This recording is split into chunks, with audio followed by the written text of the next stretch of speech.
When someone mentions rear-engine, air-cooled, flat-six, Porsche 911 immediately comes to mind. But what if I told you there's an American car that fits the same description? Enter the Chevrolet Corvair. Though often overshadowed by sports cars like the Shelby GT 350 or the iconic 911, the Corvair has a remarkable story, especially in its modified form, the Yenko Stinger. The roots of the Chevrolet Corvair.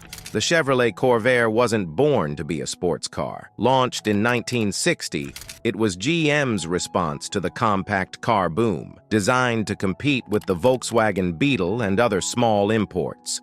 With its air-cooled, rear-mounted flat-six engine, despite its engineering innovations, the Corvair faced criticism. Its unique design, highlighted in Ralph Nader's controversial book Unsafe at Any Speed, painted it as dangerous and unpredictable, tarnishing its reputation. But some saw its potential, most notably Don Yenko.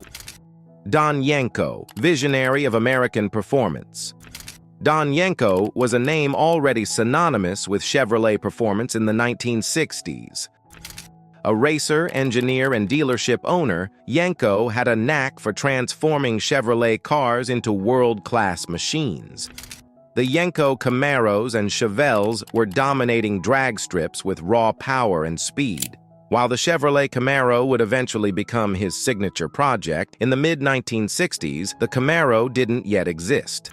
This gap in Chevrolet's lineup allowed Don Yenko to focus his creative energies on the underappreciated Corvair.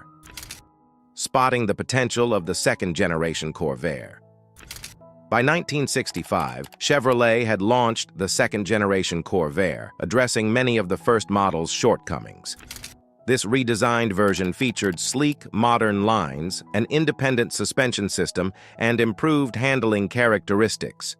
Critics began comparing its performance and dynamics to the Porsche 911, especially for its price point. For Yenko, the second-gen Corvair was a diamond in the rough. He saw not only the engineering but also an opportunity. With some modifications, he believed this compact car could compete against legends like the Shelby GT 350 in SCCA racing. The challenge of SCCA racing.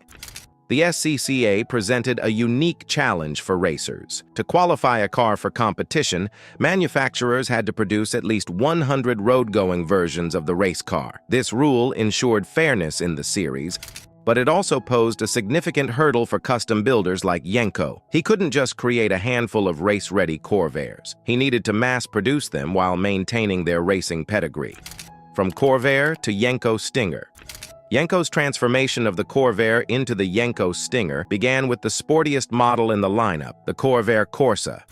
It came equipped with a 164 cubic inch, naturally aspirated flat-six engine producing 140 horsepower, while there was also a turbocharged option delivering 180 horsepower. Yenko focused on the naturally aspirated engine to maximize reliability and performance consistency for racing. Stage-by-stage power upgrades. To appeal to racers with different needs, Yenko offered distinct performance stages for the Stinger. Stage 1, primarily focused on suspension upgrades, Stage 1 cars also had mild tuning that boosted output to 160 horsepower. These were perfect for amateur racers or enthusiasts looking for a fun weekend car.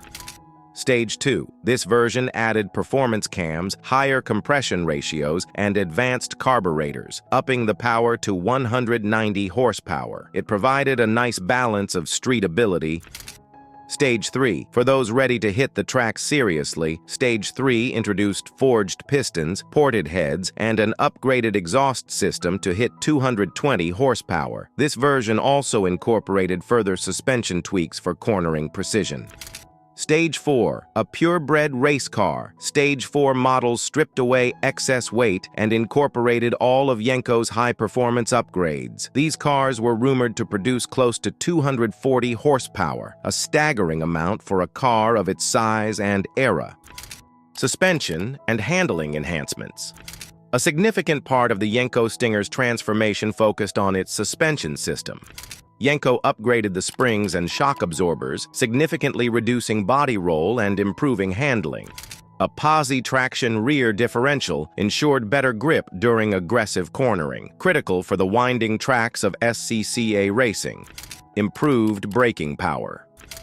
Another area of improvement was the braking system. Yenko replaced the Stockmaster cylinder with a larger Cadillac unit, ensuring the car could handle the demands of racing without fading under pressure.